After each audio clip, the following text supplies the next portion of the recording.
meeting 4. So, continuation of House Bill 1208. The bill is still open for testimony. Any person that has not testified and would care to sign up for testimony, we would welcome you to sign up and give us your testimony. I'd like to call the roll right now. Mr. Kurt. Representative Avery. Representative Avery excused. Beasley. Excused. Beasley excused. Conti. Duran. Excused. Duran excused. Longhorse. Here. Joshi. Here. Hagan. Excused. Hagan excused. Gonzalez. Present. Labuda. Excused. Representative Labuda excused. Representative Duran. Okay. Representative Pavone. Here. Swan. Here. Representative Robertson. Excused. Excused. Mr. Chairman. Here. Do we have anybody signed up for testimony? Morning, Mr. Chairman. If you would like an introductory comment from Representative Kennedy. Conservation easements. You've heard about them. You talked about them a long time, many times. And it all comes down to the appraisals that were done. In the last time you heard about conservation easements, you had a sheet by the Department of Revenue showed some 64 appraisals that it had right on that sheet you've got in front of you. Department of Revenue appraisals, and it says landowners appraisals. And it showed 18,000% different. Some of them would show a $700,000 appraisal from the landowner. Some of them would show, and then over on, right across the line, it would show like a $20,000 appraisal from the Department of Revenue. And they will tell you, the way those were done was appraised on the usage of that land. And you heard in testimony on my bill from the land trust, John swore out, said, it mentioned this figure, $200 an acre of land, including mineral rights. How can you appraise that at $1,000 an acre? Well, to start with, you cannot buy land for $200 an acre with mineral rights. You can buy land like that, but you can't get the minerals. But even if you could, let's make a comparison here to my automobile and your automobile. You see my automobile, it's got the window that I fixed up myself. It's a very amazing car because when you drive it down the road and it gets hot, you can press the button and it gets cool. If it's cool inside, you press the button and it gets hot. It runs 75, 80 miles an hour. Gets 32 miles a gallon. If we ran those automobiles together, my automobile and your automobile, which is a new one, 2005 Jaguar or something like that. If we run those two cars together, what would the value of them be? Mine gets from here to the headquarters the same length of time yours does, uses less gas, it's just as comfortable. Would they have the same value? Of course not. So you would have to value those two pieces, those two units, upon each of their own merits. So that appraisal that was handed out by the Department of Revenue did not take into account one of the things we're talking about is gravel. What's the gravel pit worth on your land? Well, what's an oil reserve worth on your land? A couple thousand acres, a $200 an acre land, and if it has capabilities, known capabilities of producing 15 oil wells at 100 barrels a day, then you get 18.5% out of that, 18.5 barrels a day for your part alone at $100,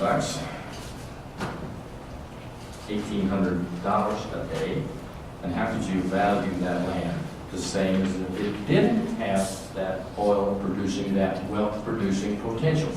Now, when these conservation easements were done, and you can look at the testimony, House Bill 1090, 2001, was quite a lengthy testimony between Representative Spradley and Representative King, and also Larry Knutz, I think, from the Land Trust, representing the Colorado Land Trust. They said in that testimony, if we don't put some value on this land other than agriculture, there'll never be a conservation easement made. It costs $20,000 to $50,000 to do this conservation easement. So what landowner is going to come up with $20,000 or $50,000 to put his land into a usage that restricts him from doing anything other than what he loves and wants to do, which he wants to continue? He loves his land, he loves his ranch, where his wife and him were quite young, where the children were born, grew up, matured. And he wants to keep that. But he can't come up, it would be hard to come up. Doesn't have the resources to do $20,000 or $50,000 to do that. And plus, you know, his wife may have cancer, he may have some big bills coming up, he wants to slow down, things need repaired, college bills. So the program comes in to put it into a conservation easement and to give him value for that. And it should be, because what did we get out of it? Me and you, the state.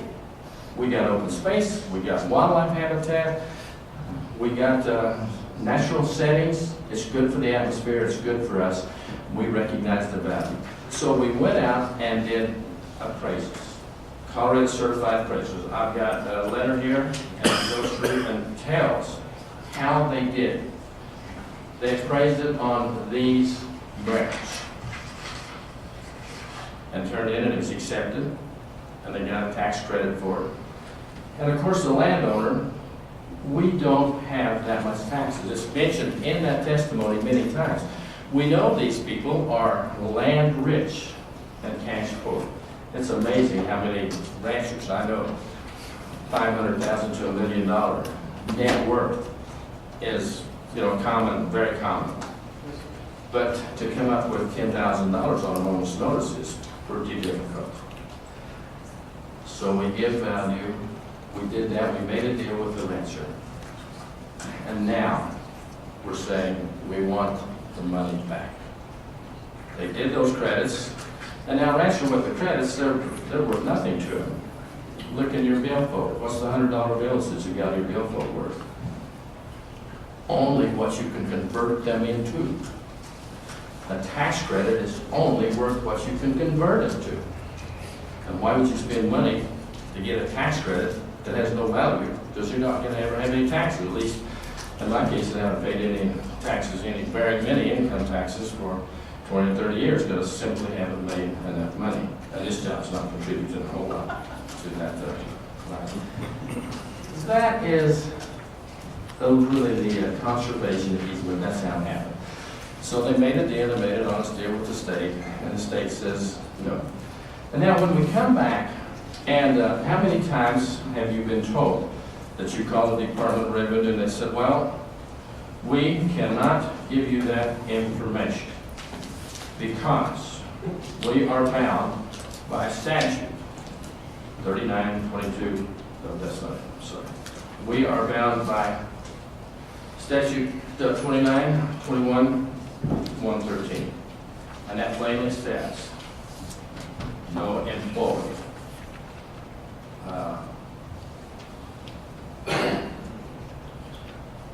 no agent shall divulge any information regarding a taxpayer. So as you know, I'm not allowed by state law to discuss the taxpayer's information with you states, except in accordance with judicial order. Department of Revenue clerks, agents, or employees cannot divulge or make known in any way any information. So that's made it a little difficult to really get to the bottom of this. The one thing that's never been said in any correspondence with the Department of Revenue is this part, Section B, that says nothing in this section shall be construed to prohibit the delivery to a person or his or her duly authorized representative of a copy of any return or report filed in connection with his report. We went to a conferee meeting, John Carter, our also myself, and we paid $1.4 million for this. We went to a conferee meeting right across the street. Conferee was there, but it was actually done by Attorney General lawyer. He was the guy that seemed to direct it, and he said we cannot divulge any information to you, our Paulson, John Carter, our Paulson daughter, because we can only divulge that to the individual taxpayer, and you're not individual taxpayers. And they said, we don't care. I've got a stack of these things here that are all secret that can't be divulged. Then people, constituents send them to me, and it's totally legal to send them to me, because they can authorize me to look at that and to go over with it. The department will not discuss that with me. And I showed you these statements of account. Here's a question. Here I'm looking at one of them has a tax of $5,000, penalty of $7,000, interest of $2,000, other of $1,400. Other. I'll show them to you. What does other mean? Well, I asked the Department of Revenue, and it says it can mean anything. That's probably a pretty good answer. How do we get to the bottom of this? When do we get to the bottom of this? You want to start on testimony? Is there any questions for Representative McKinley? And Representative McKinley, I'm willing to, if there's somebody in the audience that wishes to make some brief comments, I'm willing to let them come up. We are definitely short for time today, so if there's anybody in the audience that wishes to come up and make some brief comments on 1280, I'm willing to open that up. Is there anybody? Yes, ma'am. We talked about 30 minutes. I'd like to hold right to that. Mr. Chair, I'd like to have about 5 minutes, wrap up 10 minutes or so. Sure. Please come forward. And if you could just keep your comment, I don't mean to rush you today. You drove all the way down here. I'm going to let you get your say, but if you could keep it to just maybe 2 minutes or less, that would be appreciated. Thank you. And if you could, did you sign up by chance? I did. My name is Radine Acevedo. I am a business owner. I have 60 employees throughout the United States. I serve the federal government and have so for almost 30 years.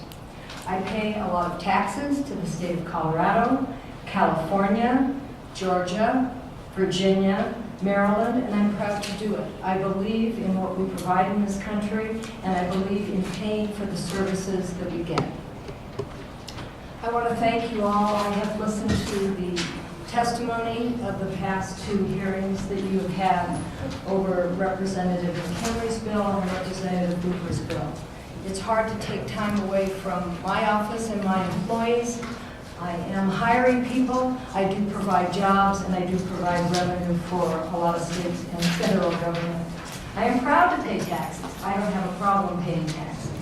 What I do have a problem doing is trying to provide land for the state of Colorado and ending up spending a tremendous amount of time and money dealing with something that I did in very good faith many years ago.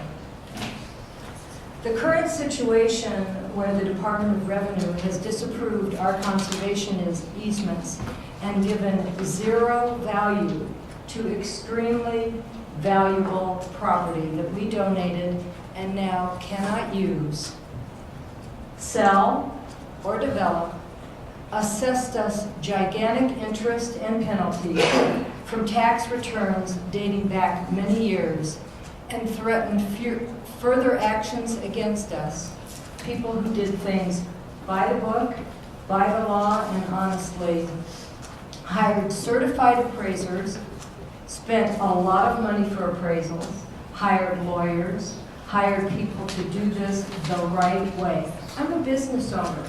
30 years, folks. We've had a difficult time in the last few years, all of us. I'm still in business, and I'm hiring people. So I'm not saying I know everything about what needs to be done, but I work very, very hard to do what's right. I hope that you can, I support Representative McKinley's bill, and I hope you will do so as well. This is a shocking situation. I think you need to give tax amnesty to the people who did this before '08. They followed the rules, they followed the procedures. My legal bills since the beginning of the year have been $14,000. I am not in litigation, I am not in a hearing. We are talking to the DOR, talking to $14,000. Right now, my assessed penalties and interests are about $100,000. I hope that you can remedy this situation. I hope you can realize it really is a mess and it needs to be stopped. What you did in '08 to make changes, let's go forward. I have land still. I would like to donate that land. I will not do any more conservation easements. I can't afford to do it.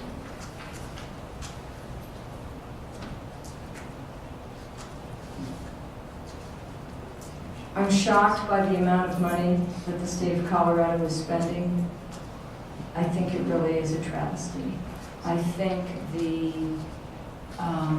protection of our land is the key to Colorado's future. That's what we're all about. We're a beautiful state. We need to protect it, because if we don't protect it, it will get very ugly very fast. We need to help those who have tried to contribute to its beauty and an environmentally sound future. As I said, many of us still own land that we would like to donate to Colorado. But under the current draconian situation, we cannot do so. Please give us the opportunity to work again to save this beautiful state. Thank you very much. Thank you, Ms. Acevedo. Representative Conti. Thank you, Mr. Chair. Yes, ma'am, I apologize, I did not get your name down, and I do apologize for that. I think at the time that you said it, you were not quite speaking into the microphone, so. Acevedo. Like avocado. Ms. Acevedo, thank you so much for being here, and I appreciate you taking the time to come. You said that you're shocked at the amount of money that Colorado is spending. In what category are you shocked at that spending? I'm Ms. shocked. Acevedo. Thank you. I'm shocked at the amount of time that individuals are having to spend to defend something they thought was the right thing to do. The amount of time that people like me, business owners, people who are working hard for their families, for their communities, are having to spend in dealing with the letters, and the amount of money they're having to spend on attorneys, to talk to the DOR, to work with the DOR. I'm shocked at what it's going to take to litigate this, if this is what the state decides to do. It's a lot of resources. I think we can use our resources better. Our DOR needs to get taxes from people who haven't been paying their taxes. And if that's the case, it needs to be done. But to go after people who followed the rules and followed the laws, my conservation easements were done in '06 and '07, and I'm dealing with this now. It takes a lot of time, it takes a lot of effort. Ms. Acevedo, thank you very much for coming here this morning. And that exhausts the list that I have. Is there anybody else that wishes to make any brief comments on House Bill 1280? Yes, ma'am. I didn't sign up because I didn't think I was going to speak, but I will, if you drove down here this morning, I'll let you say a brief couple of comments.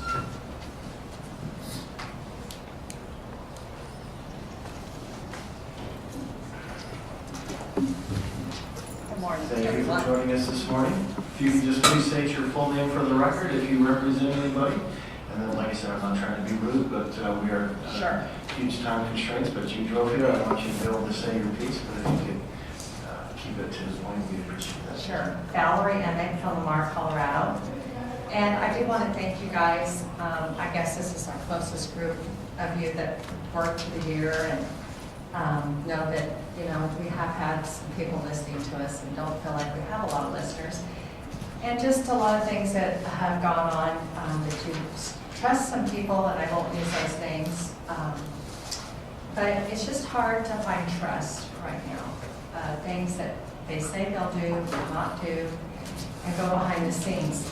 And since we were at Wes's hearing a month ago or whenever that was to hear this bill in 1208, and from that testimony, I feel there's some very important things going on and that I feel are very wrong. And Spencer Sprigg, I don't know if you guys remember him testifying here, who is an appraiser.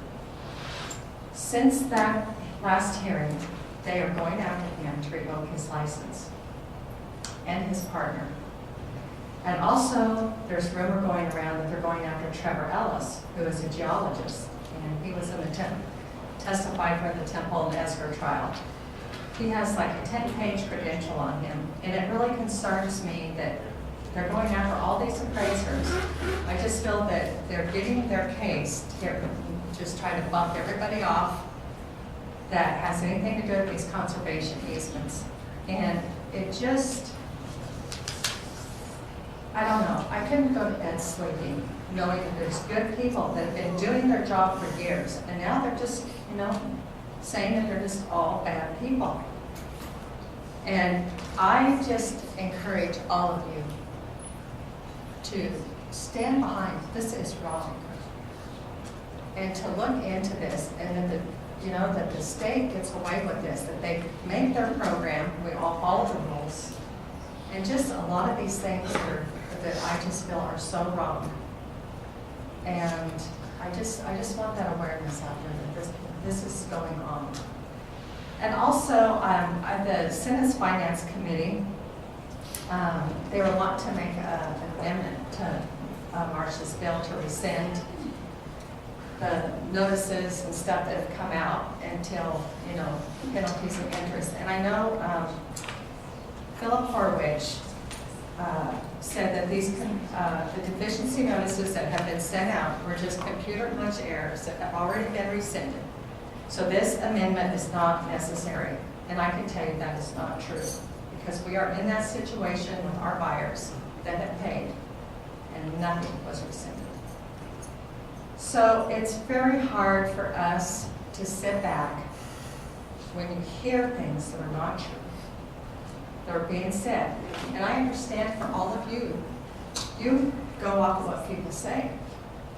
But it's hard for us to sit there and keep hearing these things that are not true and that are being said and getting away with it. And it's just very frustrating, to say the least, when we follow the law, a program that was developed.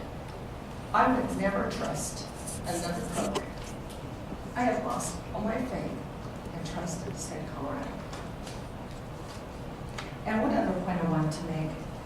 These 67 or 64 appraisals that was given that said how our land was, overvaluated. And I know you guys know that we did gravel easements. Our family in the 70s were getting paid 10 cents a ton. Now 50 cents a ton. That's gone up 500%. And to say that that land has no value. And I just think it's important that where they come up with their information, and to know that there is a demand. If it's gone up 500%, there is a demand, and then there is a value in that land. And I just want to state that, because I don't know where they got their information, but that, we're giving up something forever. And we believe in, we've been doing conservation practices for years, and our heart is in doing those things as a lot of other people. And so it's not about the money. We've given up something forever. So I want to thank you all for your time, and I know that you guys have listened to us, and I just appreciate that you have listened to us. And I just hope that, I know there's a lot of other representatives, and this is just kind of a starting point up here. And I just, hope that in your heart that the truth gets out there to some of these other representatives and senators, that there is some other things going on that is not the truth.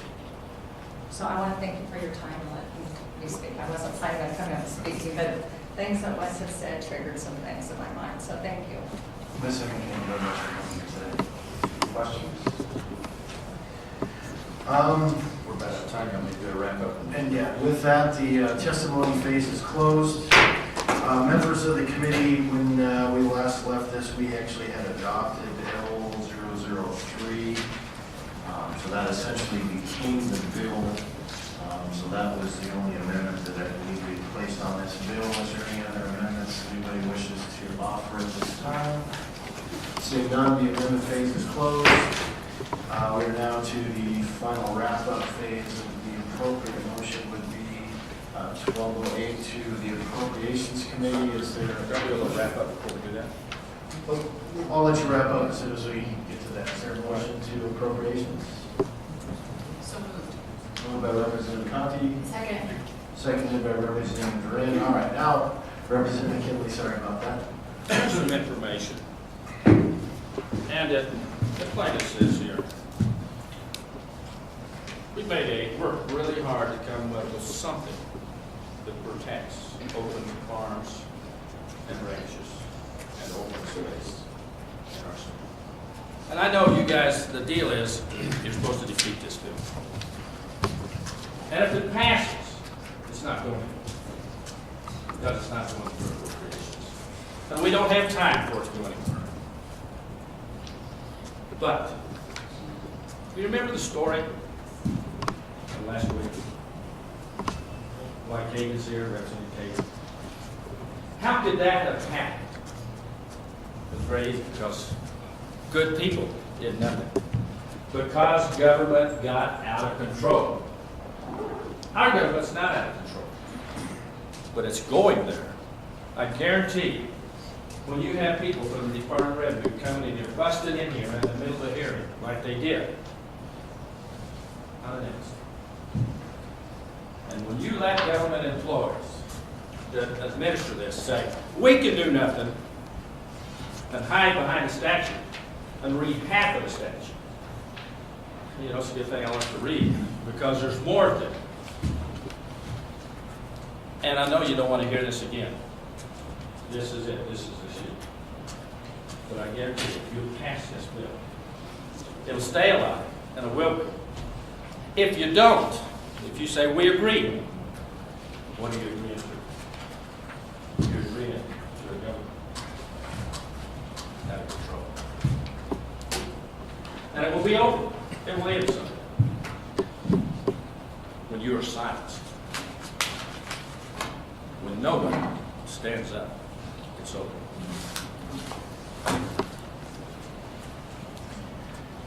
Is there any further comments? Thank you, Representative McKinley. Thank you, Ms. Acevedo and Ms. Emmett, for taking the time to come down here this morning. This definitely has been a very passionate issue. We've definitely heard this, those of us that were here on this committee last year, heard this last year. We know that, and I don't think there's anybody on this committee that thinks that there's the majority of the folks that are out there actually get it right. So we're not here to cast blame and say, geez, every person that was denied a conservation easement somehow did it wrong, or they're evil people, or they're trying to game the system. We're not trying to say that at all. I think for myself, I think the majority of the people did do it right. I think with this program, the conservation easement program, when it was set up in the beginning, was set up to fail. And I think we've seen several instances where it was set up with just a small staff, a small group of people to be able to take care of these easements, and then it kind of grew into a monster program, and the Department of Revenue was not set up to be able to handle that. And several of these easements started coming in. The Department of Revenue, quite frankly, their only course of action was we're getting flooded. They kind of just threw up their hands and said, okay, we're going to start denying all of them that are coming in here. And then there's folks that definitely did it right that were harmed by the system. And I know several of you, and we heard from several other, whether landowners or tax credit buyers, have been coming in here for several years. We're talking 7 or 8 years now, coming in here trying to find some kind of rectification for the wrong that's been going on. We definitely had 2 bills that came forward this year trying to deal with this problem. I know talking with every member on this committee, we were committed to saying, you know what, we're going to at least do something this year. We can't have another year go by where we say, geez, this is terrible. I'm sorry that you were wronged by the system, and then hopefully someday we hope that it gets better for you. I think everybody on this committee is committed to at least doing something this year to start to stop the process that's going on and actually start working towards making this situation better. Working with Representative McKinley on this bill, and then working with Representative Looper on her bill, we definitely, like I said, we had 2 bills coming through the process. Working with the members of the committee, whether we have liked the other bill that potentially passed or not, that is the course of action that we have decided to take. Working with Representative McKinley, you can definitely see his passion in trying to get this resolved. This is my second year, and I can definitely see his passion in wanting to get this resolved and working really hard for his constituents. And I commend Representative McKinley for his work on behalf of these people and everybody trying to get this situation resolved. So whether we're taking the best course of action or not, I guess will be seen in the future. But for now, for myself, I will not be a yes on 1208, but we did have something else that potentially passed, which I feel will at least start the ball rolling and will at least work on trying to rectify the situation. So with that, Mr. Kirk, will you please take the roll? Mr. Chair. Yes. Representative Wilmers. Thank you, Mr. Chair. Well, I must say that this has been one of the more difficult bills that I think this committee's dealt with this year.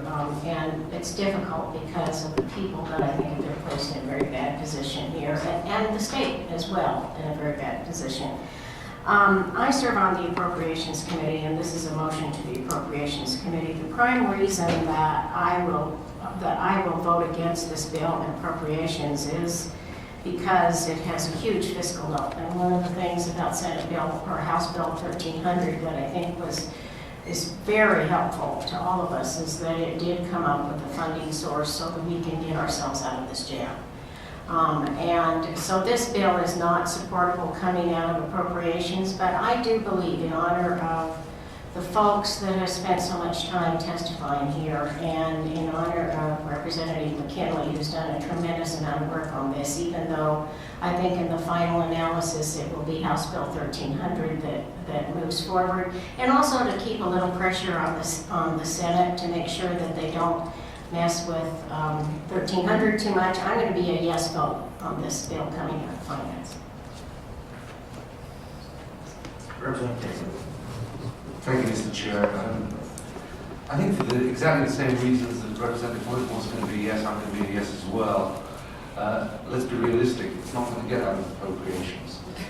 But I can see that there's great value in having this bill move forward and keep the issue alive and highlight the depths of the problems that have been created by this program, if only just to alert future legislatures to be more careful when setting up programs that are prone to going off the rails, as this one has done. I think it's gone off the rails largely because the value of development rights can wildly oscillate depending on the price and the expected price of the commodity that is expected to be developed. A piece of land with oil underneath it, the drilling rights for that oil could be worth nothing or could be worth millions. And that difference between being worth nothing for the development rights and millions depends on a fluctuation, maybe of just a few percent in the price of oil. And that's something about which people can disagree. And I think that was one of the fundamental problems of the program. But I will be a yes for the same reasons that Representative Hoyt has said. And let's hope we get this sorted out sometime soon, rather than Representative Fox. Thank you, Mr. Chair. I simply wish to express my deep appreciation for all the people that have been so passionate and engaged on this issue, landowners, tax credit buyers. Having served on this committee for the last 5 years, I've heard quite a bit of testimony. I've read an awful lot of emails. I've attended other meetings. When Representative McKinley attended or convened the meeting last August, I think it was, there was quite a bit of discussion about what the realities are and what has been happening. I will support the bill today, 1208. But I also believe that my reason is that I want to make sure that the other piece of legislation that we referred to gets through the system and is made as strong as possible, but it actually will provide outcomes. And since that bill is still in the system, we want to make sure that folks on the other chamber and on the first floor know that we must have a resolution that is as satisfactory as possible, given fiscal constraints and given all the complexities of this issue. So, again, my deep appreciation for folks who travel a great distance on this issue, and thank you. Representative Lubin. Thank you, Mr. Chair, and I can echo just about everything that everybody has said. I too have been on this committee for 5 years. I know more about conservation easements now than I ever dreamt I would know. But I'm on the Finance Committee, and one thing I've always looked at before anything else is I look at the fiscal impact to the state. And I cannot vote for a bill that has the potential to cost the state $222 million when already we're cutting almost that much from K-12 education this year. And those are the kinds of decisions that we have to make. Thank you. Representative Easement.